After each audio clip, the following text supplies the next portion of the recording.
Hi, good afternoon.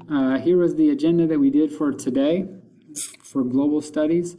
There is a question in your classroom about primary sources and why they are a good source of information to use, but also why you think they could maybe be challenging.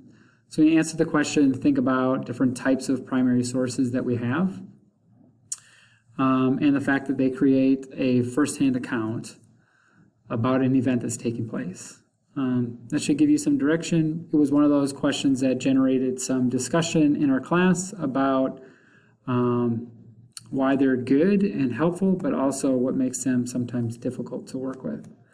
The goal for today was to analyze and evaluate a primary source, and we did that using primary sources I put together on a slideshow with documents that we filled out online.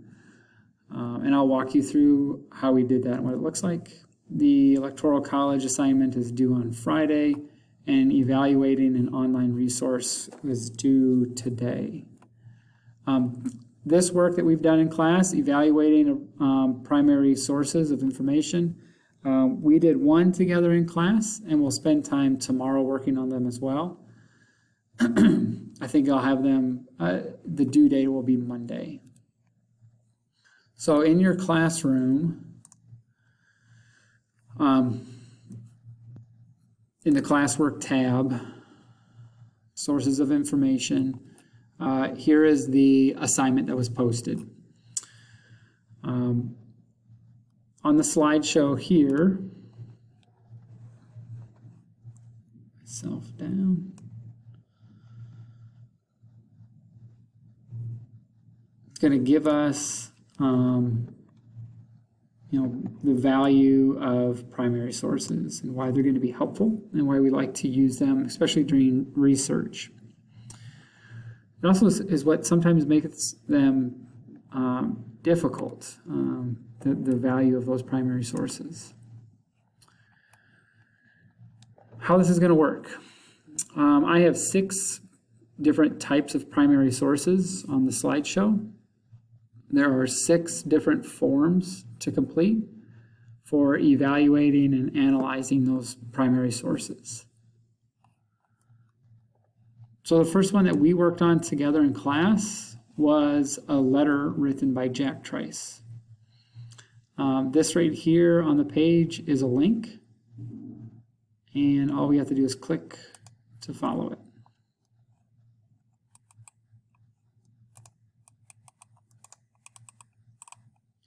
So here is the letter. I wonder if this changes if I do that.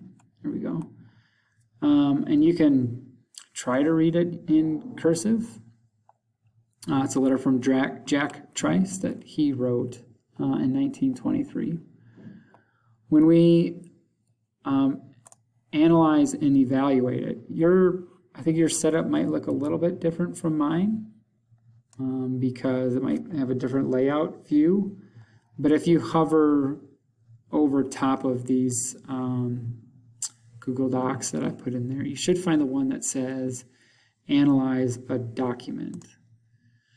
And if you open this one up, it'll show you some things to look for when we're first looking at this letter from Jack Trice. So the first thing is describe what you see and what did you notice first. So that's exactly what we did in class. And a number of people, they see and notice different things about the letter. Some things that students mentioned in class was they noticed the Curtis Hotel up at the top. A lot of them mentioned the date that they see. They also obviously noted that it's written in cursive, the paper looks old and crinkled, and it's hard to read. So those are some of the first things that students noticed. The second part is, are there words or phrases that you can read, or which ones stand out to you? And when we look at the letter, it might be hard to read because it's in cursive and it's older, which is one of the challenges of primary sources. If you scroll down on the web page, underneath the description of it, there is a link that you can click that translates the letter for you. So now when you read it, there might be something that stands out to you in terms of the words or phrases that Jack uses in his letter. Anything that looks unfamiliar or strange. And that'll be different for each person. What we talked about in class was primarily the cursive, the handwriting. He underlined certain words and scribbled certain words out. The second part is when we evaluate this source. So who created it and why did they create it? Or who did they create it for? So we can look at our letter from Jack and we can read it and try to make sense of what he was thinking. So it's sometimes maybe hard to know why people create things that they do or the reasons why they make them. In this letter from Jack, he writes it to whom it may concern. So he's not writing to anybody in particular, but maybe anybody who's willing to listen or read his letter. That can be significant because he's not making it addressed to a specific person like a coach or a teammate, but in this case, it's to anyone. And then from there, we answered these questions. I